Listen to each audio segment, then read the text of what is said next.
করব মনুষ্য জন্ম আসবে, তো মনুষ্য জন্ম আসলে তো হবে না, কিভাবে তাদের সংসার প্রতিপালন হবে, কিভাবে সংসার নীতি সংসার ধর্ম পরিচালনা করবেন, সমাজ নীতি কিভাবে চলবে, মাতা পিতার আদেশ অনুসরণ করবে, পতি পত্নী উভয়ে কিভাবে সংসার প্রতিপালন করবেন, পুত্র পরিজনের প্রতি কিরকম স্নেহ থাকবে, আত্মীয় পরিজনের মধ্যে কিরকম সুযোগ ব্যবস্থা করতে হয়, তার জন্য ভগবানের রামচন্দ্র ভগবান চার অংশে তিনি জগতে আবির্ভূত। ভগবান মর্যাদা পুরুষোত্তম ভগবান রাম কি, মর্যাদা পুরুষোত্তম ভগবান রাম কি, মর্যাদা পুরুষোত্তম ভগবান রাম কি, আপন আপন মাতা পিতা কি, সাধু গুরু ভগবান কি, তাই শুধু কৃষ্ণ ভক্তগণ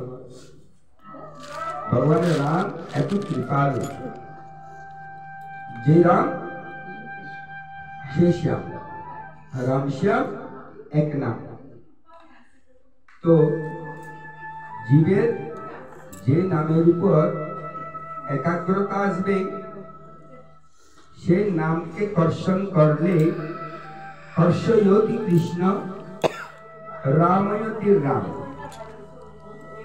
কর্ষণ করলে ভগবান আমাদেরকে আকর্ষণ করবে, রাম রূপ ধ্যান করলে আনন্দ প্রদান করবে। রামায় রামচন্দ্র, রামচন্দ্র ভগবান তিনি, তাই ভগবান কৃষ্ণ হচ্ছে আকর্ষণকারী। যত আমরা ভগবানের নাম বেশি করব, ভগবানের দিকে আমাদেরকে টেনে নেবে।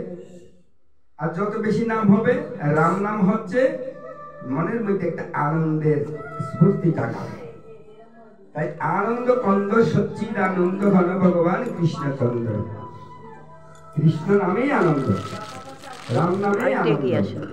এই ব্যক্তিকে দেখুন, এছাড়া কোনো ভজন কীর্তন কত চলে, কত মানুষ কত গান করে, একবার শোনার পরে দুইবার শোনার পর আর শোনার ইচ্ছা জাগে কি?